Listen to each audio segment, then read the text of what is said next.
Hi there, and welcome to episode 51 of the ADHD Adults Podcast. The first of a double fister to finish off See, I've lost my fucking track now, Alex. Thank you. To finish off ADHD Awareness Month 2022. I'm James Brown, and not as usual, I'm joined not only by the man with a head like a vinyl record of the Chuckle Brothers' greatest hits, Dr. Alex Connor, but also possibly the most ADHD person ever, the love of my life, it says here, Mrs ADHD. We'll start by saying hi, Alex. Oh, servus, mein Herr. So I just can't deal with both of you. I mean, there's Alex with what was that? Sorry, servus. Servus, yeah. And common then greeting in Bavaria and Czech Republic. Okay. Sam, how are you? I mean, I know because I fucking live with you. Hey. I'm all right, not too bad. Could have done with a bit more sleep, but it's fine. Okay, Alex, how are you? Excellent, thank you. Hello both. We've hit a milestone of ridiculous numbers of lists. 9 downloads in total of all our podcasts. About 18 listens. I haven't checked the real numbers, but we've been sent a letter from one of the 18. Nope. That's right, James. It's from Robert from Kidderminster. It says, "Dear team, can you ask James to stop visiting me in hospital, please? He's really annoying." Thanks, Robert. Hospital is bad enough, but having James there all day, it gives me chills. It really does. Can't imagine how much his presence makes things less difficult for you. I've been sent a real letter, James. You haven't. Oh, maybe you have actually. I don't know. Yeah, no, I have. It's from Michael. It says, "Brilliant. Thanks for all you do. Very new to all this. A certain age, in my 40s, and just diagnosed a few months ago. Your podcasts are a great source of info for me. Also pleased you've made the ability to donate easier to find on the website. I looked before and couldn't find it. I just set up a small DD. Don't know what that means. I still direct debit, you penis. Really. I still think you can make donating easier to find by putting a big tile on the home screen with other topics, making more reference to it in the podcast. I know it's not easy raising money for charities. We really appreciate that." Good point, Michael. And in no way why I read out that specific letter. I feel targeted considering I do the website here, to be honest. And everything else. But I'll make sure that there is a bigger button, as big as Alex's head possibly, although you need a really big screen for that. Yeah. We're also super international. We've hit 129 countries. We think the new one is Senegal. You say that, Alex. It's almost as if our numbers are growing higher, but you're milking this every week to add one country. It's almost as if that this is faking somehow, Al, and it's not just one extra country every podcast. That's what it seems like to me. James, shut up. We are, of course, bewildered and grateful to all of our listeners. So this week we'd like to, we'd like to say a big Natangindef and Merbe to many of our Senegalese Wolof speakers. That might come back to haunt. Yeah, I think it's going to come back to haunt you. It's probably haunting our one listener in Senegal anyway, who we've now lost. So, as usual, this cover version of Bohemian Rhapsody sung by a pod of manatees from Wolverhampton of a podcast is normally actually Tragedy in 3 parts, where we choose a theme. And last time we talked about emotional regulation and ADHD, but we're sort of throwing away the usual structure to focus on myth busting. As some of the myths around ADHD is persistent on the stains that Mrs ADHD has to wash out of my working underpants on a weekly basis. So, Alex, do you want to fire away with myth 1? Can't I do some psychoeducation? Fuck's sake. Go on then. I mean, it's literally the only thing you do that adds value to this podcast. So I suppose you can. Thank you. Okay, so it might feel like we've cobbled together a podcast about funny ADHD myths because James is being a big baby and staying in the hospital all the time. I ran that joke by James earlier. Coincidentally, ADHD myths are a serious issue. We've talked before about how damaging either external or internal stigma can be. both for our own well-being and to get treatment in society supported by everyone. One of the reasons we feel stigma is that there are many incorrect, sometimes offensive, but seemingly always persistent myths which circulate about ADHD. These can lead to those around us, those who teach us, even those who provide healthcare for us, adding to that stigma by believing, regurgitating utter bollocks about ADHD. Am I not even allowed to speak? Why am I even here? You're here because of peer pressure from listeners. Fuck true. me. Did you just shush me? I did. Sorry, this is something I do to myself all the time to keep my inner voices quiet. But sometimes James thinks I'm doing it to him and it really pisses him off, so I do it all the time. Shh. I am a grown man. I will not be shushed. Fuck it hell. Sorry, carry on. Yeah. Anyway, you're here because of peer pressure from listeners. Nothing to do with any of your ability, because you're just fucking annoying. I know. Right, but you may as well introduce the first myth while I try and calm down. But you're just in the next room, by the way. I will come in and kick you in the spine if you carry on shushing me. But yes, introduce the first myth, Mrs ADHD. Okay, first myth is ADHD isn't real. Alex? Yeah, okay, that's the one, isn't it? ADHD isn't real. It comes from loads of places, loads of thoughts, because there isn't a biological test for it, but that's true of most mental health disorders. The symptoms of ADHD can, even to me, even to us, look like character flaws or disinterest or lack of interest. It might be true that ADHD is in fact several different things and we haven't separated them properly yet, but that doesn't mean that they're not real. But, and that's a massive but, James. If you look at brain scan data, the average brain scan data, not all of us, but the average, ours is 5% smaller, and it doesn't work the same way. It's essentially shitter. It's a shitter brain. We've some very clear shared traits and shared symptoms. You can see how often people tell us that they feel less alone because of the community we've built up. They were on their own, and we share these things, and they're not. I would love ADHD not to be real, but it's heritable. It's associated with learning difficulties, school dropout, underachievement at work, frequent job changes, chronic fatigue, financial problems, gambling, internet addiction. God, this is a long list of superpowers, isn't it?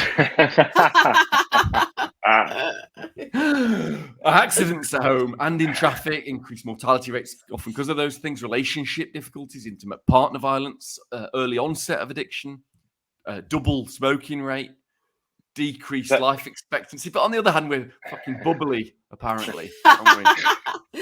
Great sense of humour. Again, I don't know why I'm here. I could go and do some actual work. Yeah. Next up. Or not. Sorry. Well, let's just expand this a little bit further. First of all, you said, I don't think you read the script properly, but it sounded like you said we smoked 2 cigarettes at the same time rather than one. Yeah, one in each corner. That's cool. Is right? Super cool. Yeah. I don't know. Yeah, let's look at this in a bit further detail. The thing that really fucks me off about this is that the same accusation isn't applied to other psychiatric or neurodivergent disorders. So the fact that there isn't a blood test to identify ADHD, okay, there may never be one. There may never be one. But very few people say depression isn't real, or schizophrenia isn't real, or autistic spectrum disorders aren't real. But it seems to be the thing that's almost unique about ADHD, that because there isn't this definitive, oh yes, your blood level's above 12, you've got ADHD, that people tend to think, oh yeah, it's not real. But they don't apply that to other conditions. There's not a fairness in that comparison.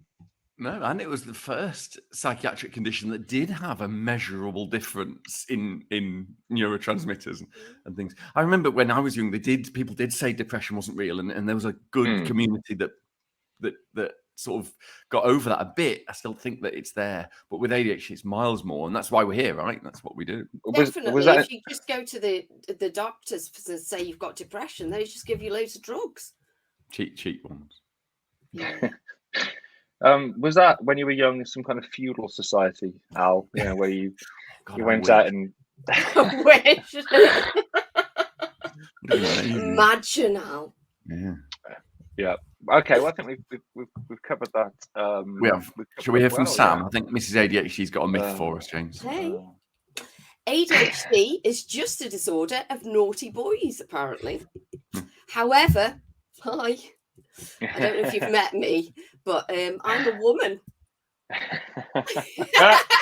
And I've got ADHD. Yeah, I mean, I would argue against the fact that you're a woman. I am quite manly. Yeah, I mean, people that don't know, Mrs ADHD is also known as Klaus because she has the face of a German man. So you might not be the best example of females having ADHD. The worst of both, actually. Worst of both. but continue, please. Oh, thanks. As many as 9 times as many boys and girls are diagnosed with ADHD. What? As boys as girls. I didn't read that right, did I? No, you didn't. You didn't. And again, the level of professionality seems to have dipped to a new low on this podcast. Okay, I'm going to actually read it now. As much as 9 times as many boys as girls are diagnosed with ADHD. Very true. Why? Girls tend to internalize their symptoms. Basically, we're better and more resilient, and we can just get on with it and hide stuff. Whereas boys, boys tend to act out and get noticed. Oh, look at me! I'm naughty. Give me some drugs. So you think it's better to hide stuff? Girls are better. We just hide everything. That's much better than actually, getting diagnosed at a younger age. It's just less showy, isn't it? Oh yeah, it's definitely that, isn't it? Yeah, but that is true. Yeah. However, there are much closer diagnostic rates in adults. I can't read today. Almost 1-to-1. But the diagnostic tests were developed in boys, so there's an immediate bias there, and our symptoms can be very different. James, what are you going to bore us with? Well, we're going to carry on talking about this for a bit, Sam. I'm not sure if you remember the plan. It's that we've got some key points for the myths, and then we'll kind of dig into them a little bit deeper. For anybody that's not listened to the podcast before, it's not literally all scripted and read out by poorly trained chimpanzees. Some elements of it are actually, kind of off the hoof. Just bullet points, Sam. Why did you read it out? I didn't even know you had a script. And James, as well, he had to do everything for me this morning and has put it up. So I just presumed I just had to read it. I didn't really know what was going on. Yeah. Let's talk about how great women are compared to men. We can carry on with that because we are so much better. Yeah, we can. So the first couple of facts, other than you being a woman, you've said were correct, that the diagnosis rates are much higher in children, in males, and in females. And it is because normally boys are more hyperactive and generally than young females, but also, as you said, that internalization, and that's often the shit that comes with ADHD. So it tends to be more anxiety symptoms rather than behavioral symptoms. And equally, the education system is, like other sectors, set up to look for boys with ADHD. It's not necessarily looking for girls with ADHD. And Alex. Also, sorry. Just to add the science that gender rates are similar of diagnosis in adult men and women. Yeah. And there's some evidence that the hyperactivity traits are decreased, and that's why we don't know if the hyperactivity decrease in girls is biological or cultural. Don't know. See, I might have said this before. Oh, sorry. I might have said this before. But when I was in nursery as a child, I wasn't allowed to be like a naughty boy because I was a girl. And they used to beat me. No, they used to beat me all the time. So I learned to internalize that because I wasn't allowed to be hyperactive and loud. I had to They used to beat you at nursery? Yes, I went to a Catholic nursery. Oh, it was Stoke, and the nuns beat me. Yeah, they had like thrones on a plinth, and they used to gather all the kids around, take my pants down, and smack me in front of all the kids. So I soon learned to internalize all that, and I became a daydreamer, which I also got beat for. I would just like to bring us back to the fact that Alex didn't notice that when Sam read out her bit of the script that she said that the diagnostic levels are much closer in adults, because Alex then added actually the diagnostic levels are pretty similar in adults. So well done for not listening. No, of course you weren't. Well done for just proving you've got ADHD there, Alex. The diagnostic test in boys bit's interesting as well, because it's not just boys, it's largely white boys again, that when the questions that you have to answer were set up, it was largely in white boys. So again, there's that lack of inclusivity in the diagnostic process, which hopefully will change. Yeah, and maybe there's some cultural implications there in, you know, how the families are organized and what's expected of you. Yeah, I mean, clearly, I mean, one of the reasons I think it took you a little while to accept that you might be ADHD is you grew up in a household where ADHD was the norm. Would it be fair to say that? Yeah, absolutely. Yeah. Looking back now, I realised that. Yeah. So I thought, in fact, I didn't just think I was normal. I was like super normal compared to the rest of my family. I was the only normal one. I mean, just for anybody that's obviously engaged with Mrs ADHD or watched some of our reels, just imagine that for a second. Sam being the normal one. I had to look after everybody. I was the only capable one. It is. Right, should we move on to the next one? Yeah. Nah. Yeah. I mean, fuck the script now. It's obviously, Sam already introduced me before we started carrying on talking about the second. Oh, yeah, sorry. So... James. Oh, Jesus Christ. Go on. I'll just, right. So the next myth, the third myth, is that ADHD is a trendy bandwagon. This is something that you hear quite a lot, particularly from those, again, same people that probably say that ADHD isn't real. And I kind of get this one a little bit more. So I do understand that because all of a sudden, after years of not being on anyone's radar, ADHD in adults is, you know, on TikTok, it's in newspapers. You've got celebrities coming out and saying, I've been diagnosed with ADHD. And all of a sudden it's gone from nobody knows about it to, oh, it's everywhere. So it's easy to understand that some people might think, well, it didn't exist a few years ago. Of course, it's a trendy bandwagon. But, you know, it's not a new disorder. We've talked about this before. It was first described in a German textbook in 1775, a medical textbook by a guy called Adam Weikart. Alex, you'll know. It's really good. Annoyingly good. Who wrote the first textbook kind of description of a disorder with the hallmarks of ADHD. So if it is a bandwagon, as I've said before, it's the longest, shittest bandwagon ever. It's been going for over 250 years.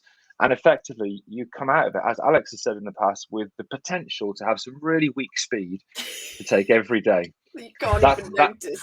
Exactly. That's what you get. And equally, and this is also important, what's added to this a little bit is we've just been through, and are arguably still going through, a pandemic and the lockdowns that occurred during that pandemic. And the pressure that put on people's mental health and neurodivergence is a big driver of the increase in people seeking assessment, because people having to stay in the same house with the same person every day, I can fucking speak from personal experience, really, really affects your mental health and your ability to hide all of the things which for years you may have masked or not noticed. But, and this is important, equally, ADHD-like symptoms increased in some people during the pandemic. So there are some people who obviously clearly have had ADHD all their life who've suddenly realized and sought a diagnosis. But on top of that, there are other people who probably don't have ADHD, but lockdown induced, if you like, ADHD symptoms. So it's this tidal wave of people suddenly thinking, I've got ADHD, that's led probably to this idea that it's a bandwagon, it's trendy, get that diagnosis, you know, which is, it's just, I mean, what the fuck do you gain with being labeled ADHD? Arguably, if you use it to get protected at work, you get protection at work, but you know, what do you gain? What's trendy about all the stuff that Alex mentioned before about smoking 2 fags at once? Yeah. But menopause though, because that's trendy at the minute. So people think you only want to get, it's really trendy at the minute. Oh God, all the women are doing it. They're all going on HRT. Well, if they can. Well, yeah. It takes a couple of years. Yeah. Alex or Mrs ADHD, any more thoughts on it being a trendy bandwagon. I think a lot of people that are in the public eye as well often choose those comedians, for example. There seems to be lots of them, and I mean, think of the job they do. Maybe it's not that surprising that some of the less traditional careers attract people with our traits. I think as well, just because everybody has some traits sometimes. Yeah. And they probably so they'll watch videos on TikTok and think, oh, that's me, I do that, but they don't realize that it's fucking constant. You can't leave the house, and even if you do, you've got to come back because you've forgotten stuff, and it's just constant.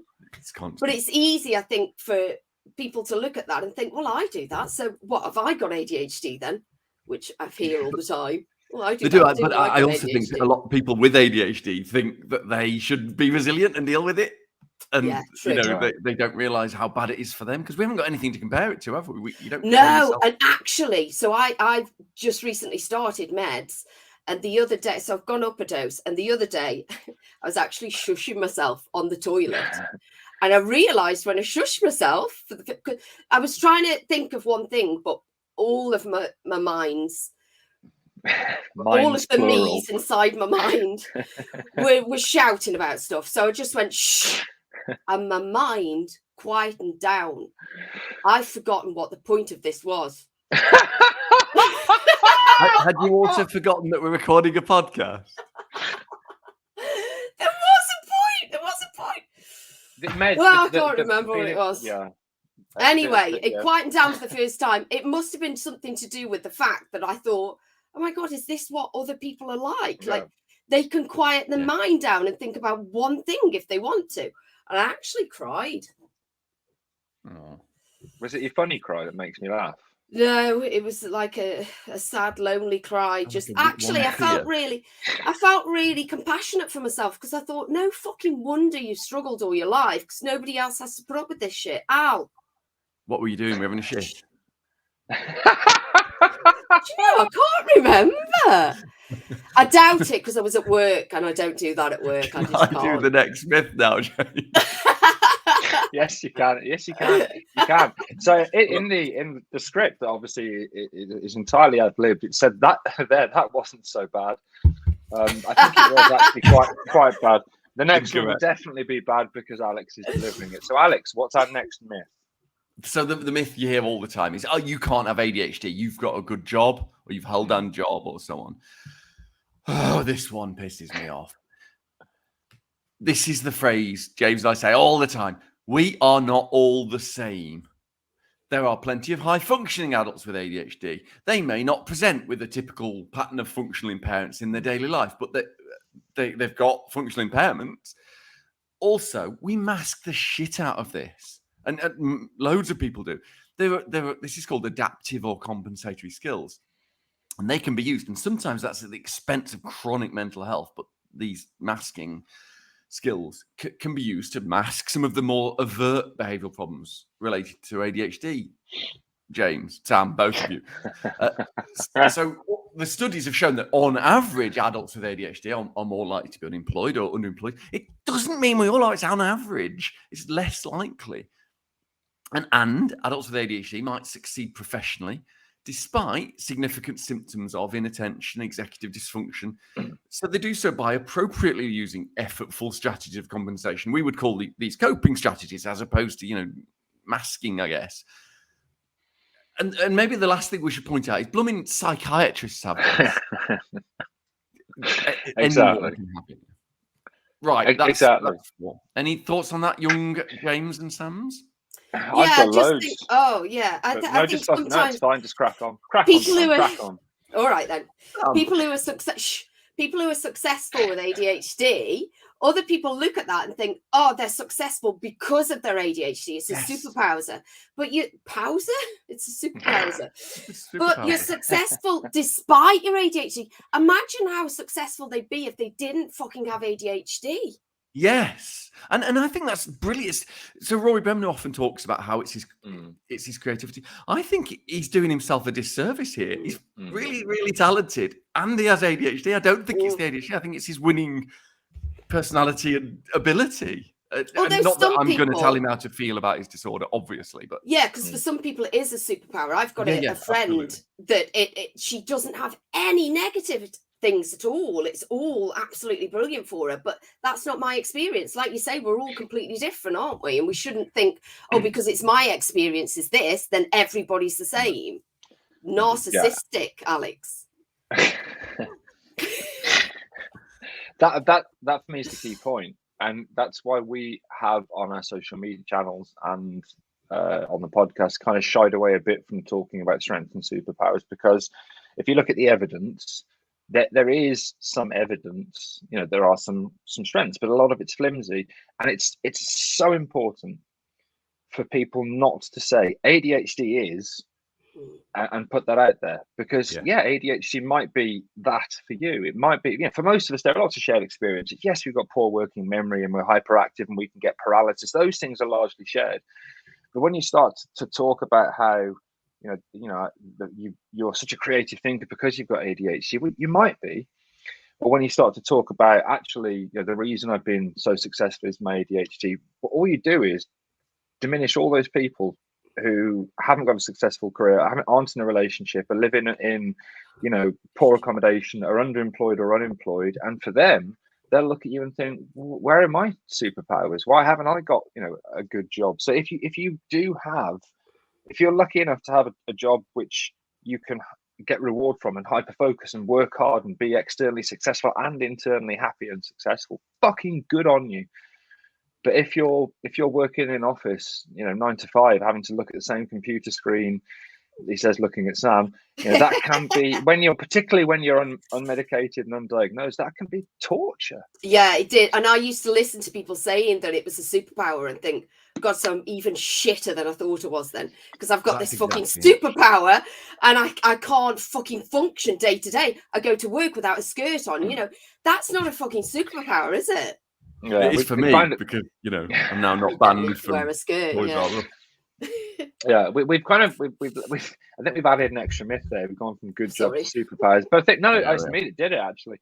But it's a really good point actually that Alex made, that we're not all the same. That there is a range of functionality within the spectrum of ADHD. That some people are going to be externally successful, and some people will genuinely see their ADHD as a superpower.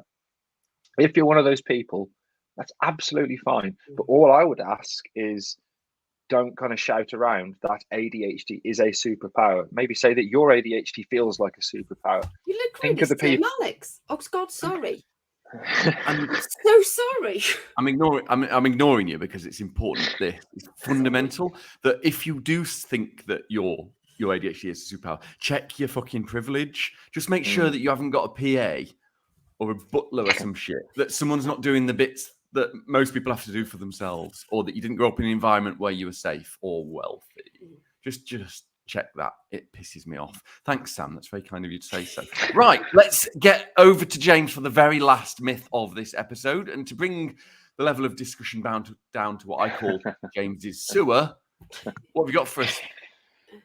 Thanks, Al. It's kind of related to the last one about having a good job, and that you can't be well educated or have a good education if you have ADHD. We hear this anecdotally quite a lot when people contact us saying that my GP said, well, you've got a good job, you can't have ADHD, and it seems that even in healthcare professionals that myth is quite persistent. That you must be a failure if you've got ADHD, that you can't have achieved external success if you've got ADHD, which is, again, it's utter bollocks. And it comes back to that idea that we are not all the same. There's this range of functionalities. And if you try and lump us all into this big kind of homogenous group of people and say, well, you're all going to be unsuccessful, you're all going to be unhappy, you're all going to be exactly the same, it's just not true. And we know from people we have coached, people we engage in the charity, there are lots of people who have degrees and PhDs and work in academia, or as Alex said, are psychiatrists. And we're going to have a guest on the show soon who's like a triple threat. He's like rocking all shit. He's a GP and a psychiatrist and has ADHD. So clearly, you can have a really good education, which you would need to have those two roles, and have ADHD. It kind of ignores the subtleties of the disorder. that some of us will get a good education and get a good job. And this myth that you can't do either of those two is damaging, because what it often ends up leading to is people not getting a diagnosis. Because if they haven't got that support network, if they don't know that there are resources out there, and they go to their GP and they're told, no, you can't be ADHD, you're a VP of a big company, you're a university professor, you're a doctor, you'd think the doctor would know, then they might walk away and think, well, okay, well, it's just anxiety, or it's something else, and then spend years, with the wrong medication, the wrong treatment. We know that ADHD can hide all the different ways in which it manifests, and it can be anything but stereotypical in intelligent and highly functioning individuals, and therefore, like I say, it's not I've forgotten the word. Fuck it. It's not guaranteed that because of having ADHD you won't have a successful education. There is evidence, as Alex kind of briefly mentioned earlier, on average, that there are poorer educational outcomes for people with ADHD. And if you look at some of the statistics, people with ADHD are around twice as likely not to have graduated from high school on time. A lot of this is American data, by the way. And that's that's after adjusting for other psychiatric disorders they might have. Children with ADHD are around 3 times as likely as kind of typically developing children to have low educational achievement. But all of this is on average. And if you I can't draw this out for you, if you look at the way in which science works, when they work out an average, normal distribution would be a bell shape, and the middle bit, that's the average bit. So those are the people who would do, or the mean. Alex, why are you putting a face, Alex? It's rare that psychoeducation bores me. Because you can't hear it when you're saying it. But there'll be people at extremes. There'll be people who have a really poor education and people that have a good education, because we're not all the average. Alex is bang average, obviously. Look at him, for fuck's sake. Thank you. But some of us will be at the extremes of that, and therefore really well educated, or will have suffered a really poor education. Right, that's me done. Thank fuck. Christ. What was I going to say? Loads of things, and I should have written them down. Oh, yeah, I was going to say, I wonder if it's if some of it's based on reward. Like I never do well at education because I don't get any reward from it. And maybe if you do, you get some sort of reward for it, so you can do better. Maybe, I don't know. In the education system, the ADHD friendly education is based on exactly that. It's based on interaction rather than just listening, and it's based on being able to sort of please external validation from a authority figure that is worth pleasing, that's trustworthy and gives positive affirmation. So if you have to get them to run around a bit, you have to get us to answer questions rather than just listen, and you have to be worth. You have to be the person that's worth teaching me. Yeah. I was speaking to one of my psychiatrist friends who has ADHD about his education, and he said when he was at school, and his parents had high expectations for him, he really struggled in a lot of subjects. Art he loved and did really well in, and would focus on and really work. But a lot of the other subjects, it was the typical kind of daydreaming, not paying attention, not being able to hand in homework on time because it's difficult to engage with. But when he got to university and studied a subject that actually he was really interested in, it's almost like a light bulb moment, and then he could really study and take the information in. And as you've said, in an education system which is quite rigid and teaches you stuff like the kings and queens during the 17th century, Al, that's fucking useless for life, it might not be rewarding. And alongside the core symptoms of inability to pay attention and hyperactivity, that would have an impact on your education. It's funny though, isn't it? It's funny to say that, and yet that's how our entire democracy started, with the 17th century change to Hanover. It just seems like a weird. I'm not bothered. I'm just saying it's a funny thing to say.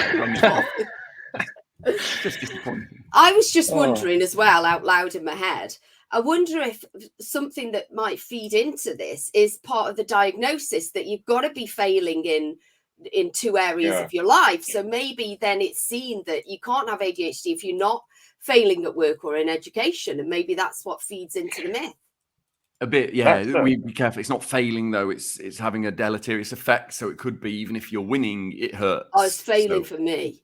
It has to have a moderate impact on at least 2 domains of life if you want to use the DSM-5 definition. But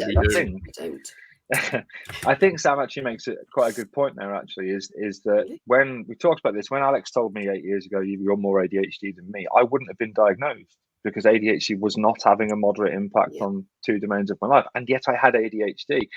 And this is because it's a lifelong neurodevelopmental disorder. I didn't suddenly develop it 2 years ago. I've always had it, and looking back, I can see that. Fuck off, Connor. I reckon you would have been, mate. I just honestly don't think you realised your self-awareness. How shit my life was. Everyone else was looking at you. It was having on you. Yeah. No, but I think it's the same for me. Until I was perimenopausal, I think I coped really well. Actually, just to recap our marriage, Mrs ADHD. How many flights before you even considered ADHD did we book on the wrong day or miss? And how many jobs did you have in like a 10-year period? How many hobbies did you start? Do you remember painting, Sam? Do you remember painting when you decided you bought some canvases and all the painting stuff? Easel. Yeah. And guys, remember, at least all of our self-esteem was fine, wasn't it? Oh yeah, massively. Yeah, it was perfect. Yeah, but I was getting on with it. It didn't. I could cope. I was functioning until the perimenopause. Yeah. And maybe I wasn't actually. Scrap all that. You can edit that out, can't you? Yeah, no, I'm not going to edit any of that out. But I am going to bring this to a close because I'm so frustrated working with you two. It's bad enough having to work with Alex, and I've got a feeling that Sam, you're going to be on this podcast more, and it's not going to help my mental health. I'll be honest, because trying to herd or corral, trying to herd or corral you two before, during, and after a podcast is very challenging for anybody, let alone somebody whose brain is as shit as mine. So, thank you both for being on the podcast that you're involved with anyway. Okay, now that was episode 51 of the ADHD Adults podcast, where we hopefully busted some myths about ADHD or not, whatever. We're going to carry on, and we're going to have an extra episode this week. Lucky me. More time with Alex, Mrs ADHD. That's just thrilling me. Before we piss off, can we take a moment to mention, and if you like, relaunch our online community on Discord? So there's a link, at least on our Instagram bio. I don't know if there is on Twitter, Alex. Well, I'll tweet and I'll pin it. Yeah. So we have an online community on Discord that probably has just under 400 people on it, and we've already heard from so many people that it's I wouldn't say changed their lives, but given them a sense of community, a sense of feeling. So please, if you want to be part of that online community, we've got now our first real charity volunteers, Craig, Paul, and last of all, Raphael, who are helping us actually make Discord work because we're shit at it. They're just doing it all. Yeah, they do. Yeah, they're doing it all. They're doing it all, obviously. Got no clue. So they're making it less messy. They're making it more available for people that don't want to have notifications every 30 seconds when somebody posts something. So it will be a bit more user friendly, largely because they know what the fuck they're doing and we don't. Yeah. So join us on Discord. And it's lovely on there. Everybody's sorry. Yeah, everybody's so lovely. I've said before, I feel like I'm a mother for the first time. I love everyone so much. Carry on. And just for the people listening on Discord, I just got a quick woo, Sam, which is it's just when I'm Donald ducking it. It's something that I hate it. Men wake naked from the waist down with a t-shirt on, and he always tries to get me to look at it by walking in and going woo and waving it around. So people on Discord will have had video evidence of that, not of the full. Not of my cock, obviously. To follow, maybe join up and see. Or don't. Really. Although you can borrow my telescopic lens if you want. Microscope. No, that's a magnifying glass. Oh, Jesus Christ. Jesus Christ, help me. Jesus, help me. As usual, thank God this is over. As usual, if you enjoyed this, first of all, what is wrong with you? But secondly, if you'd like to support the show, we talked about donations earlier. Obviously, we are a charity. Now we have a bank account, guys, after I ranted. in whichever episode it was, square pegging, all of a sudden we got a bank account. So I don't think they were listening, but still. But you can support the show on the link on the podcast episode. If you don't, Alex is going to have to start renting out his head to Premier League football clubs so that their footballers can practice their keepy-uppy. So, Alex, goodbye, hopefully forever. Ooh, Bye. Hello, Sam, see you later. Yeah, I'll see you in a bit. Fab. So contact us on socials if you want to get in touch and speak to us. That's at ADHD Adult UK. We will see you on Thursday, I think. Bye all. You forgot the game. Oh, No, yeah.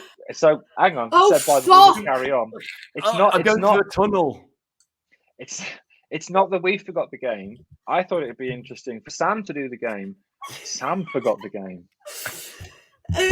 Now I've got loads of things I've forgotten this week. I just need to choose one and put it in a Right, list. I'm going. Bye. Bye. Trigger warning klaxon, klaxon, klaxon, klaxon, klaxon, big klaxon. Trigger warning klaxon, klaxon, klaxon, klaxon.